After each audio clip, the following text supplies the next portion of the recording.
शिवसेना शिंदे गट पक्षाचा बालेकिल्ला असलेल्या ठाणे शहरात जनता दरबाराचं आयोजन करून वनमंत्री गणेश नाईक यांनी उपमुख्यमंत्री एकनाथ शिंदे यांना शह दिल्याची चर्चा रंगली असतानाच त्यावर आता वनमंत्री नाईक यांनी आज स्पष्टीकरण दिले। जनता दरबार एकनाथ शिंदे यांना शह देण्यासाठी नव्हे तर जनतेला दिलेला शब्द पाळण्यासाठी महायुती म्हणून तिन्ही पक्ष प्रयत्न करीत असून त्यासाठीच हा जनता दरबार आयोजित केल्याचं नाईक यांनी स्पष्ट केले। ठाण्यातील खारकराळी भागातील रघुवंश हॉल येथे आज वनमंत्री गणेश नाईक यांनी जनता दरबार घेतला। यापूर्वी त्यांनी पत्रकारांशी बोलताना जनता दरबार घेण्यामागचं कारणही स्पष्ट केले। 1995 साली आपण मंत्री झालो तेव्हापासून जनता दरबार घेत आहोत। ठाणे शहर, मीरा भाईंदर, नवी मुंबई आणि जिल्ह्यातील प्रत्येक तालुक्यात जनता दरबार घेत आहोत। त्यामुळे जनता दरबार एकनाथ शिंदे यांना शह देण्यासाठी नाही, महायुती म्हणून आम्ही तिन्ही पक्ष एकत्रितपणे काम करतोय। त्यामुळे जनतेला दिलेला शब्द पाळण्यासाठी हा जनता दरबार आयोजित केल्याचं नाईक यांनी स्पष्ट केले। मुख्यमंत्री देवेंद्र फडणवीस यांच्या नेतृत्वाखाली उपमुख्यमंत्री एकनाथ शिंदे, अजित पवार आणि आम्ही सर्व मंत्री एकमेकांना पूरक काम करत आहोत। एकूणच महाराष्ट्र थांबणार नाही या टॅगलाईन प्रमाणे आम्ही सर्वजण कामाला लागलो आहोत। आपलं गाऱ्हाण मांडण्यासाठी सर्वच नागरिक मंत्रालयात येऊ शकत नाहीत। मंत्र्यांना कुठे भेटायचा असा प्रश्न त्यांच्या पुढे असतो। त्यामुळेच जनतेत जाऊन त्यांचे प्रश्न सोडवण्यासाठी हा जनता दरबार घेण्यात आल्याचंही त्यांनी सांगितलं।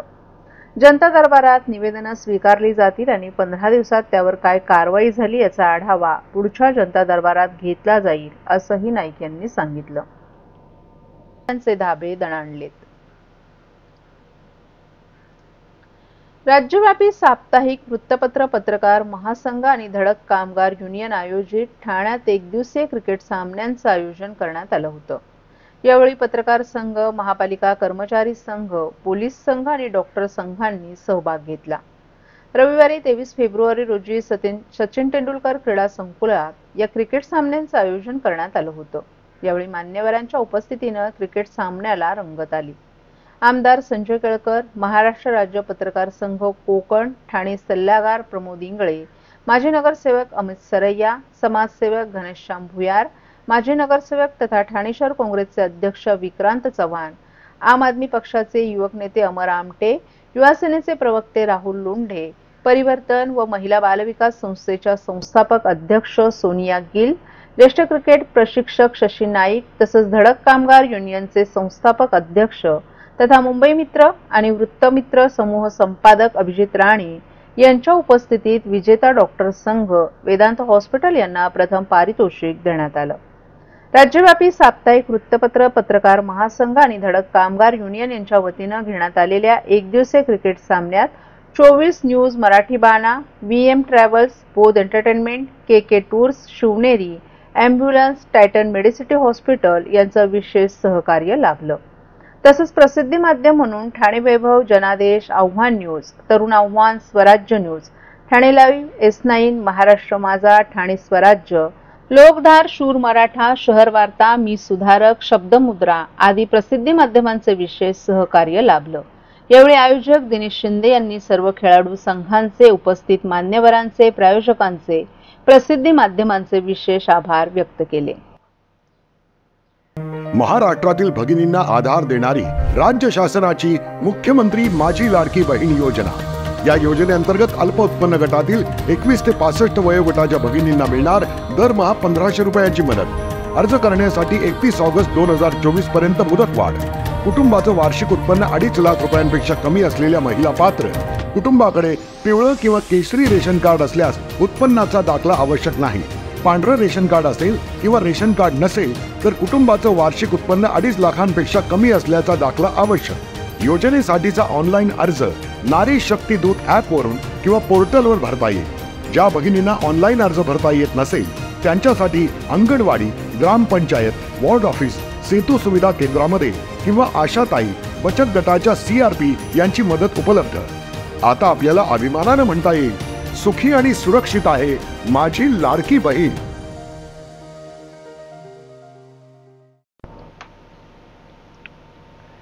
ठाणे महानगरपालिका आणि जनकवी पी सावळाराम कला समिती ठाणे यांच्या संयुक्त विद्यमानं देण्यात येणारा 2024चा जनकवी पी सावळाराम स्मृती पुरस्कार ज्येष्ठ अभिनेते उदय सबनीस यांना तर गंगा जमुना पुरस्कार अभिनेत्री लीना भागवत यांना काल खासदार नरेश म्हस्के यांच्या हस्ते प्रदान करण्यात आलाय। शिक्षण क्षेत्रातील अरुंधती भालेराव, साहित्य क्षेत्रातील निकिता भागवत यांचा तर लक्षवेधी कला पुरस्कारानं अभिनेते दत्तात्रय तथा दत्तू मोरे यांचाही सन्मान खासदार नरेश म्हस्के यांच्या हस्ते करण्यात आला।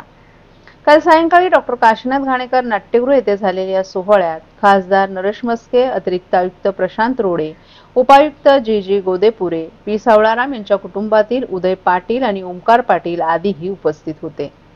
जनकवी पी सावळाराम पुरस्कार ज्येष्ठ अभिनेते उदय सबनीस यांना प्रदान करण्यात आला। 75,000 रुपये आणि सन्मानचिन्ह असं पुरस्काराचं स्वरूप आहे। तर अभिनेत्री लीना भागवत यांना प्रदान करण्यात आलेल्या गंगा जमुना पुरस्काराचं स्वरूप 51,000 रुपये सन्मानचिन्ह असं आहे। निकिता भागवत, अरुंधती भालेराव आणि दत्तात्रय तथा दत्तू मोरे यांना प्रदान करण्यात आलेल्या पुरस्काराचं स्वरूप प्रत्येकी 25,000 रुपये आणि सन्मानचिन्ह असं आहे। जनकवी पी सावळाराम यांच्या नवीन पिढीस ओळख व्हावी यासाठी ठाणे महापालिका आणि जनकवी पी सावळाराम कला समिती यांच्या वतीनं या सोहळ्याचं आयोजन केलं जातं। ठाण्यातील रसिकांनी हा केलेला गुणवंताचा सन्मान आहे। साहित्य, संस्कृती, क्रीडा क्षेत्रातील कार्यक्रमांचं आयोजन करून कलागुणांना प्रोत्साहन देणारी ठाणे महापालिका एकमेव असल्याचा अभिमान वाटतो, असं प्रतिपादन या पुरस्कार सोहळ्यात खासदार नरेश म्हस्के यांनी केलं। सर्व पुरस्कार विजेत्यांच्या कार्याचा गौरव करून त्यांना पुढील वाटचालीसाठी खासदार म्हस्के यांनी शुभेच्छाही दिल्या। आपल्या आयुष्यात पुरस्कारांची तशी वाणवाच आहे, परंतु जनकवी पी सावळाराम स्मृती पुरस्कार मिळाला आणि आपल्या आयुष्यातील पुरस्कारांचं दुर्भिक्ष संपलं। पी सावळाराम हे संगीतातील आणि राजकारणातील प्रभावशाली व्यक्ती होते। अशा व्यक्तीचा सहवास आपल्याला लाभला। आज त्यांच्या नावानं पुरस्कार मिळाल्यानं ती व्यक्ती पुन्हा आपल्या आयुष्यात आहे असं आपल्याला वाटत असल्याची भावना ज्येष्ठ अभिनेते उदय सबनीस यांनी सत्काराला उत्तर देताना व्यक्त केली। पुरस्कार मिळणे हे आपल्याला आवडते, आपल्या कामाची दखल घेऊन त्याचं कौतुक होत आहे हे आपल्याला समाधान देणार असल्याचं प्रतिपादन अभिनेत्री लीना भागवत यांनी केलं। तर शिक्षण क्षेत्रात केलेल्या कामाचा गौरव ठाणे महापालिकेनं केला त्याबद्दल अभिमान वाटत असल्याची भावना अरुंधती भालेराव यांनी व्यक्त केली।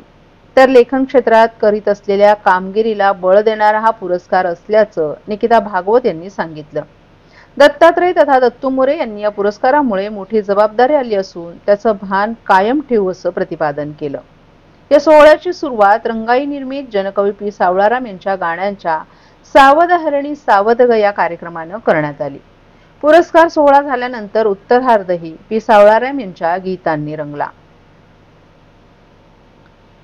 शिवसेनेचे सचिव आणि माजी महापौर संजय मोरे यांचा वाढदिवस अभिष्टन सोहळा काल शिवचैतन्य मित्रमंडळाच्या वतीनं मोठ्या उत्साहात साजरा करण्यात आला। शिवाजीनगर गणेश चौक येथे काल सायंकाळी हा सोहळा पार पडला। या कार्यक्रमाला राज्याचे आरोग्य मंत्री नामदार प्रकाश आंबेडकर, परिवहन मंत्री प्रताप सरनाईक, खासदार नरेश म्हस्के, माजी महापौर मीनाक्षी शिंदे, माजी स्थायी समितीचे सभापती राम रेपाळे, विलास जोशी, भास्कर पाटील, आशा डोंगरे, सुखदा मोरे, बालाजी काकडे तसंच शिवसेनेचे पदाधिकारी, कार्यकर्ते आणि स्थानिक नागरिक मोठ्या संख्येने उपस्थित होते। यावेळी संजय मोरे यांचा सन्मान करण्यात आला आणि विविध सामाजिक उपक्रमांचंही आयोजन करण्यात आले होतं। यावेळी उपस्थितांनी त्यांना वाढदिवसाच्या शुभेच्छा देऊन त्यांचं अभिष्टचिंतन केलं।